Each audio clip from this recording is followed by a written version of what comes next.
But yeah, I wouldn't worry about the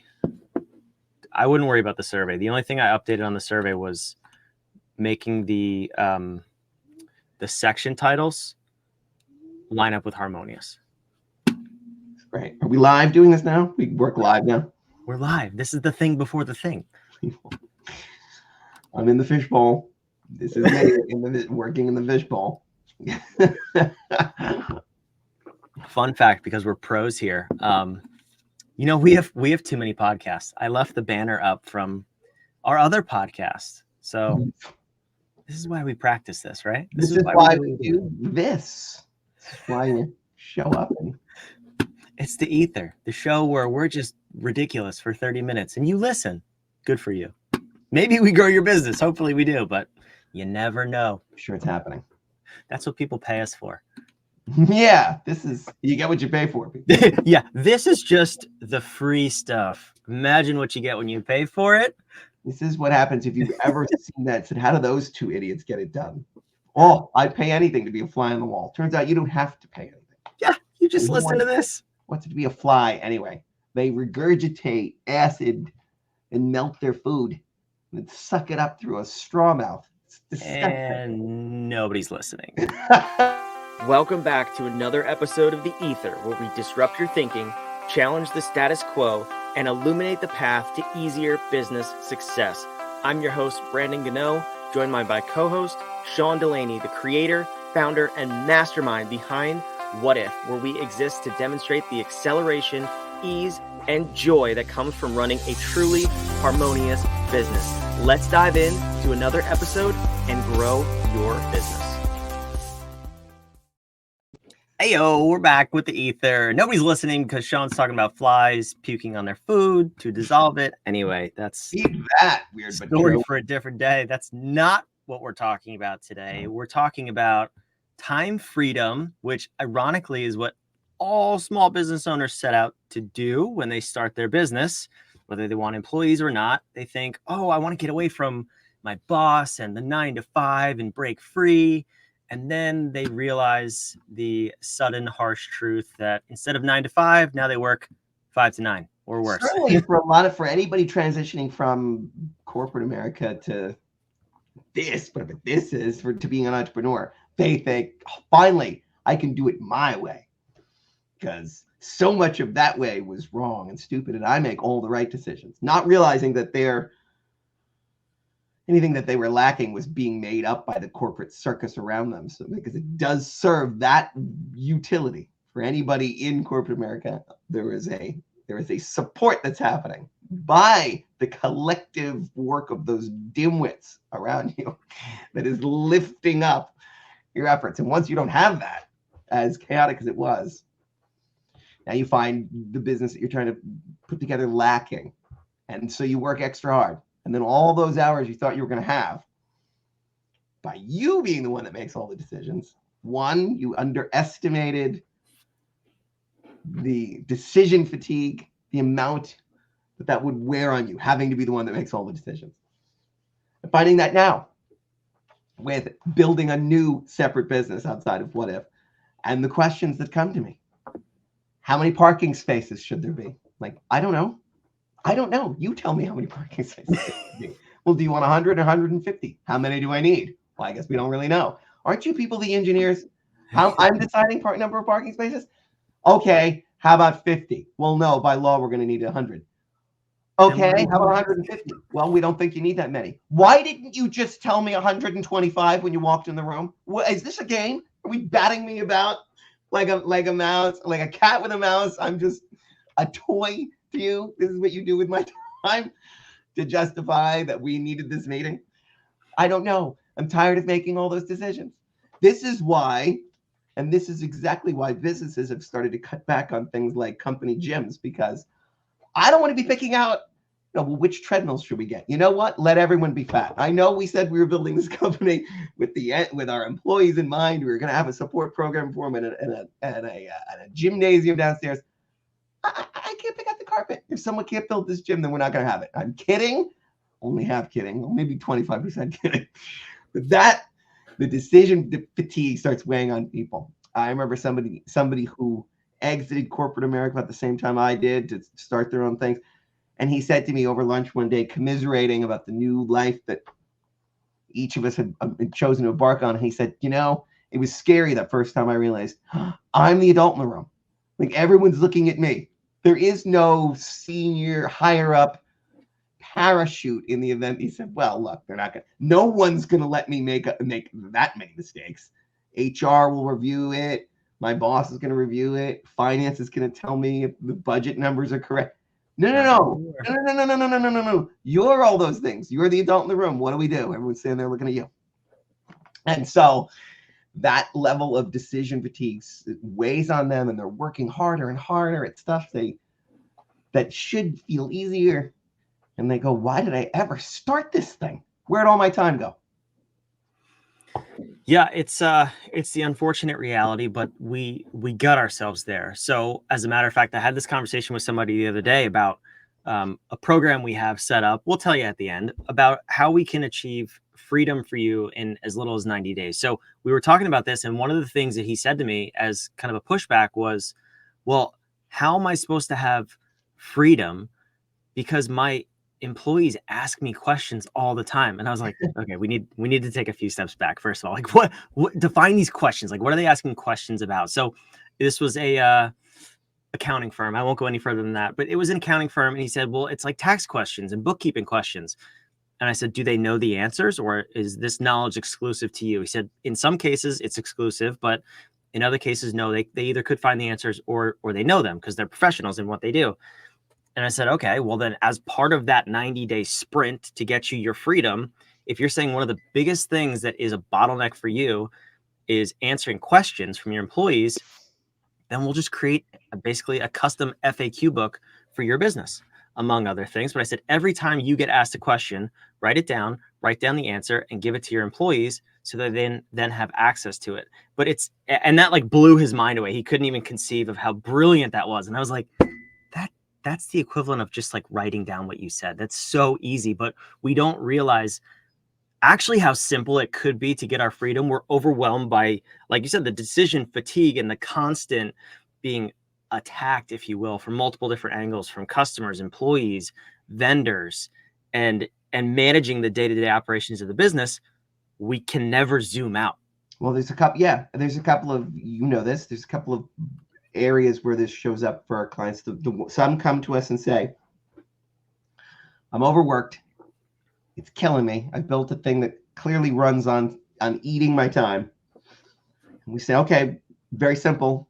This is what you need to do over the next 90 days, and this problem's gone forever. And they say, are you kidding? I'm too busy to do that. What? It's my favorite answer.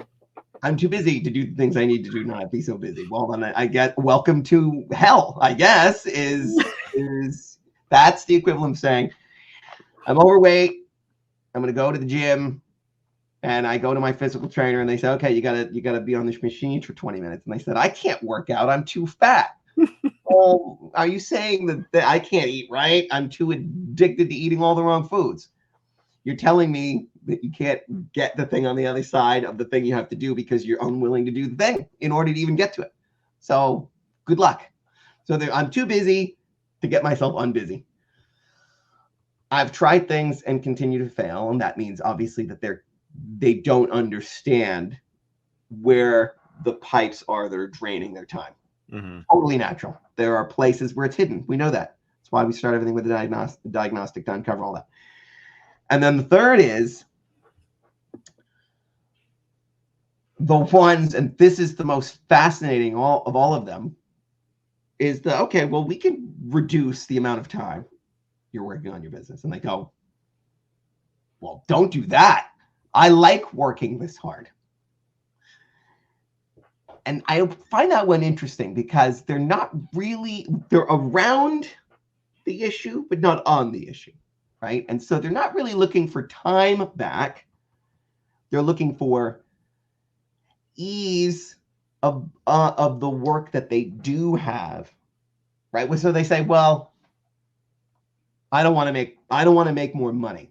That's shorthand for I can't see a way that it could happen without me doing something untoward or shoddy. I can't either. I have to break my brand promise, or I have to work. I can't do it without extra work. Mm-hmm. Multiplying the work that I already did to get here. I can't get more money without working even harder or breaking the rules. Okay. That's one way where they say, I don't want more money.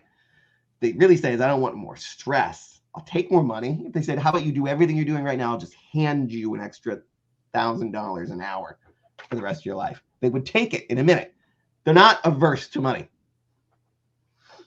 They're averse to what they think they have to do to get that money. And then the ones that say, okay, so it's not that. We're money, we got the exchange there. But we're going to give you hours back. They go, I don't want the hours back. We've had this too. I want to keep working. Somebody said, say, well, we didn't tell you had to use those hours to go hang out with your family. You can just do more things in those hours to get more money. Oh, okay, I'm good with that. So that tells me those people have tied themselves, even though everyone's inherently lazy in some way, shape, or form, at some place in their life, they are lazy. 100%. And that's not a bad thing.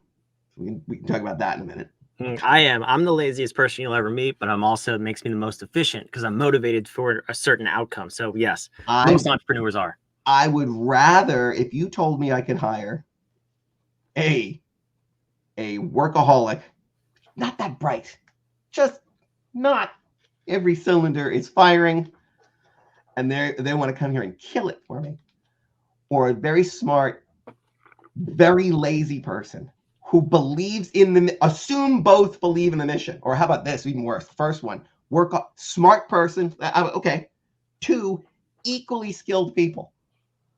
One is a workaholic who doesn't believe in the mission, and one is lazy as F all day, every day. Equal skill. This one believes, this one doesn't. Brandon, you know why you're in the chair. The nicest backhanded compliment ever. Because you will, at all, you're very smart. You believe in the mission. You're very smart, and you want to get the hell out of here at the end of the day. I mean, who wants? I don't know if we continued with the first example, I might have been the dumb one, but that's okay. We stopped that train. Everyone waiting until the last minute. Yeah, right. Okay, so we're all wondering, Brandon. Okay. we'll put it in the show notes if I'm really the dumb one. But anyway, so okay. Chapter of this book has yet to be written. Okay, so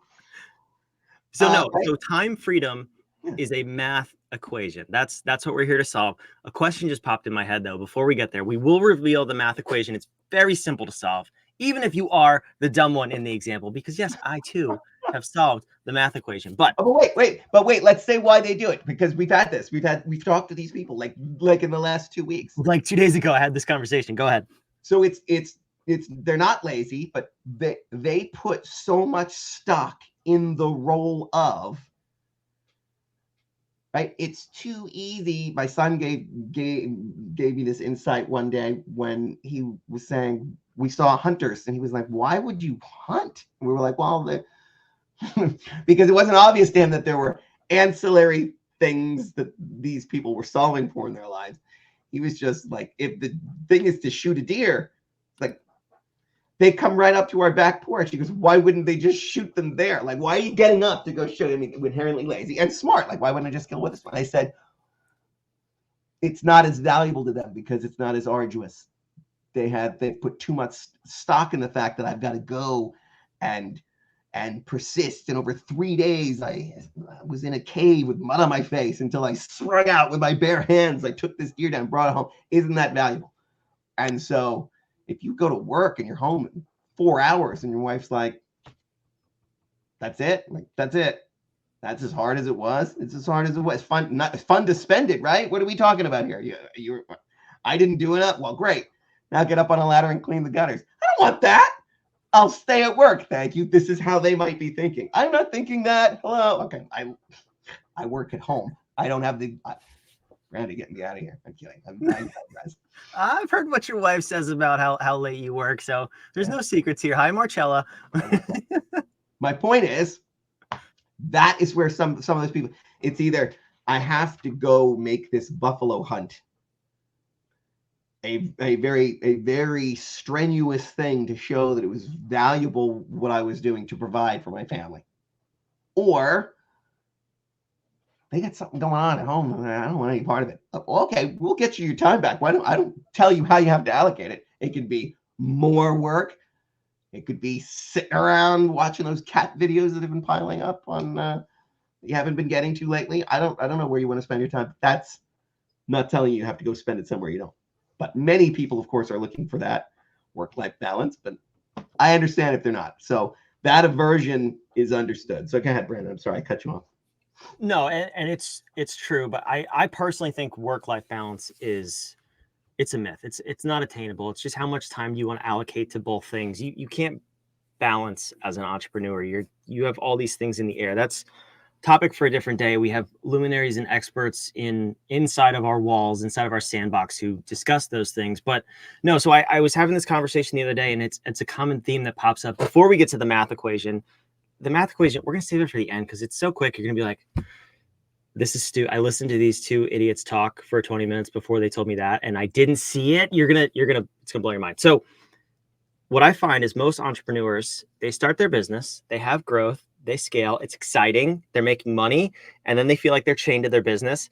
And then they're like, I just want to go back to producing the widgets or making the sales calls or dealing with the customers, like whatever their love for the product or service was when they started the business gets so big, they want to pigeonhole themselves into that one thing and still not be the CEO. They want to go back to that corporate mentality of having people tell them what to do in their business. I'm just curious. We've never talked about this. It's just something that I've noticed pop up with a lot of these conversations.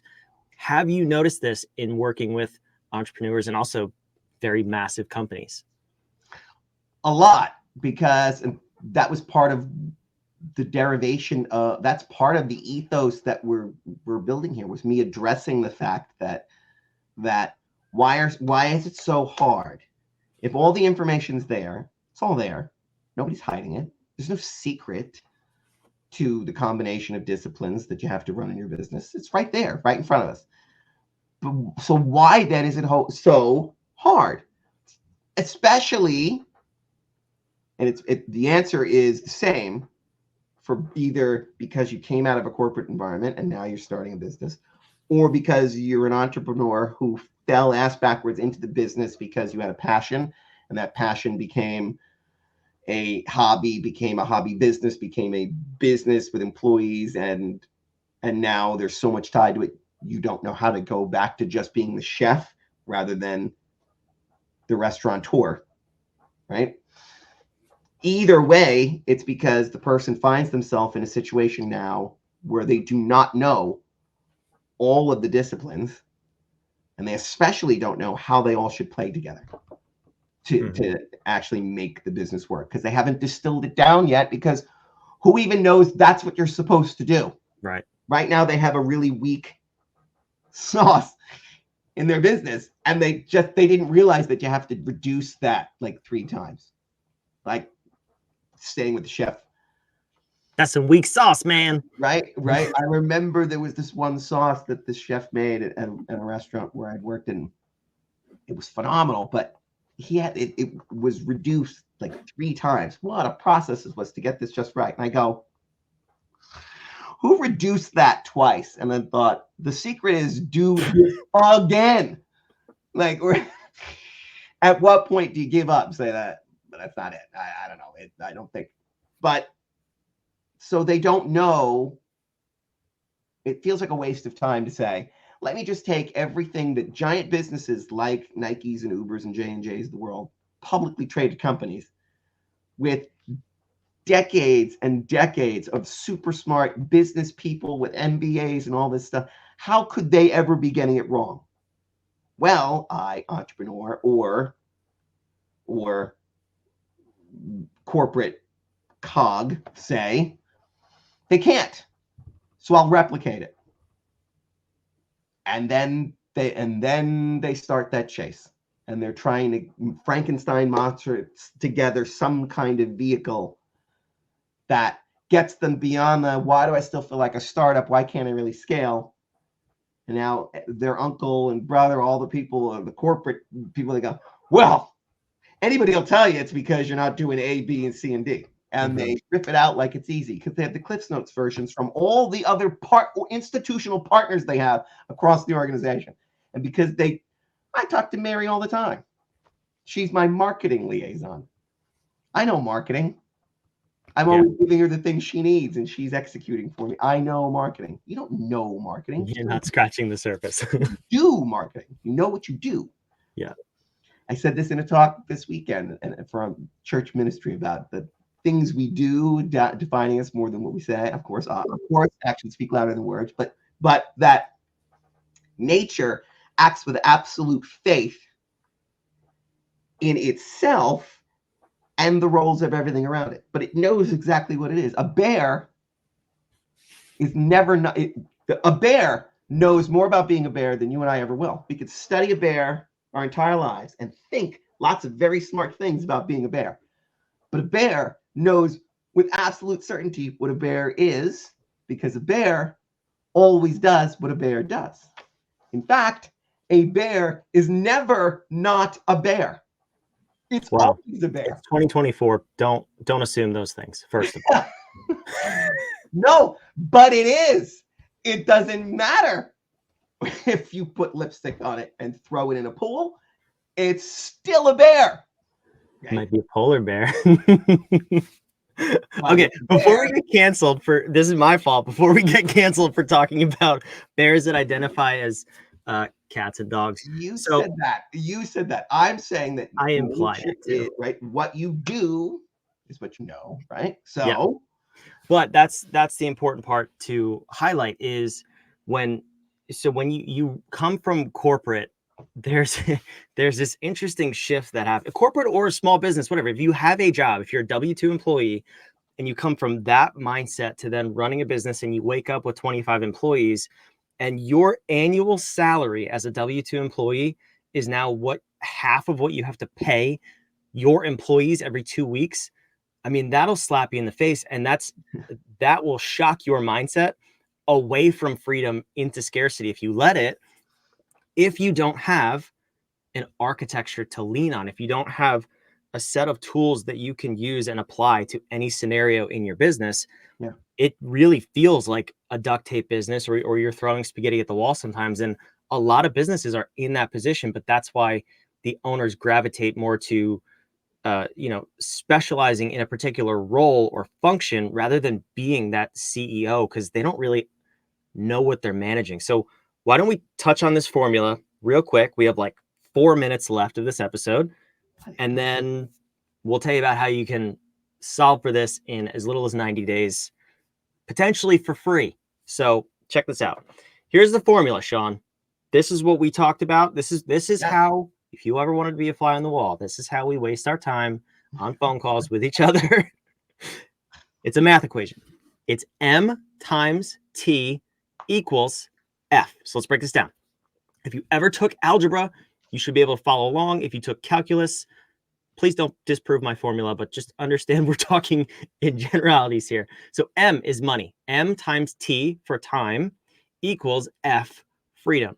So money times time equals freedom. When a lot of people approach us, they kind of get it backwards and they say, I just need more money, so I have more freedom, or I just need more time, so I have more freedom. So Sean, let's rip this bad boy apart and show why you can't have one without the other and achieve freedom. You really need both. Wasn't there more to this equation though? I don't want to. There was. We added an exponent and parentheses to it, and it was very complicated. Okay, no, it is because I don't want anyone to think, well, that's it. That's the start of it. So let's start moving this apart here. We'll go to the next one because I think the exponents is what make it. Yeah. So we'll go ahead. Why don't you start with the conversation you just had where they couldn't see it? I mean, I like to go to the place where we talk about time being the ultimate currency, because successful businesses, struggling entrepreneurs spend an inordinate amount of time trying to save money because of that scarcity mentality that we talked about. And they know things like, I should be really efficient. And so and I'll do it myself. I'll just do it myself. Nobody I hire right now, I can't seem to delegate or manage anybody. And some of these people are vendors. It's a lot harder than I thought when I was there. Now that I'm here, this is tough. I'll do it myself. I can learn enough. I can Google and YouTube this, and right. Everybody's a plumber now until it goes haywire and they have to call a plumber, and they're like, why can't I ever get a good plumber? Because a lot of you people think you're plumbers now. And so we have no plumbers. Okay, that hurt. That was personal because I've been there. Yeah. When I was building my house a couple of years ago, I messed some things up and called a really expensive plumber. That hurt. That was very, very mean of you, Sean. There you go. But there it is. It's true everywhere. Truth is true everywhere you find it. It is true. So we try to do it ourselves, and that's so. But successful businesses, so struggling businesses spend an inordinate amount of time to try to save money. Successful businesses spend money to save time because they know money is endless, time is limited. You won't get any more back of it, and you have to be super hyper strategic about how you allocate it. And that is work-life balance. That's just where do you want to allocate this precious thing to still achieve all the things that you need to do in your life, whether it is in the generating of income that will sustain you in the freedom and the choices you make with how you allocate. It is about I want more say over how I allocate the most precious of things. That's all it is. And I've built my business to live on that. Right now, it lives on sucking time away from me. And I don't want that for me or anybody that I hire. So I have to be able to sever that in some way, shape, or form and give me back that freedom. And now if I choose to spend it on my business, fine. Doesn't feel like I'm obligated, though. Doesn't feel as much of a drain on me. I'm choosing to allocate it there because I have the freedom to do so. Yeah. So I want to keep diving into this. Make more money, but more money doesn't equal you having more time. It doesn't change it at all. Unless because if you have more money, yes, you could buy your time back. You could hire and delegate to other people, but you're still not getting around the problem is the load of work is not appropriate. So that's nothing around the chasing of this thing, doing the thing the same way that got you in the exchange you have now of amount of money for amount of time. There's no way to pour into this one. If it's the same vehicle, there's no way to pour more time, which you already don't have, into a thing to ever get enough money to buy back that time, which is already gone. Yep. Yeah, you can't buy back time. It's a myth. So I want to keep diving into this. We got to run. We got to wrap this episode up. Next week, we have an amazing guest, Kate Gilbert, on. She was just on my podcast, Harmonious at Lunch. That episode will be airing soon. If you're not subscribed, first of all, go check us out. Ask What If at Ask What If on YouTube. If you liked anything we said in this episode, go whatif.com/freedom. We'll tell you about this 90-day sprint. If we don't get the results we promise, which is you working 50% less in your business after 90 days, it is free of charge. Absolutely no charge. You keep everything we give for you, everything we do for you, and you walk away with all that knowledge for absolutely free. We're 100% successful with this, though, so I'm quite confident we can get you results by working less. Now, to wrap up the equation, though, and just put a bow on this episode, in 2 weeks, we will dive deeper on this, but start thinking about the equation that we just talked about a little bit and everything we said before that about bears identifying as dogs. Maybe not that part, but the part of M times T equals F. Write it out. Seriously, play with the equation and see how you would modify that to get your freedom back. That's why you started your business. So did you go on down one of those paths of trying to just specialize in sales or customer service or production fulfillment of your product or service? Or are you focused on being the CEO of your company and getting the freedom back? The equation is simple. We made a couple modifications to it. It'll make a lot more sense. And the path to freedom is very, very simple. I'm not going to say it's easy, but after you apply the harmonious architecture to it, I think you would argue that it's quite easy to achieve as well. So Sean, any last words before we hop out of here and go join the inner circle? None. He's got none words. It's a rare day. Happy What If Wednesday. Best day of the week. We'll see you next week with Kate Gilbert. See ya.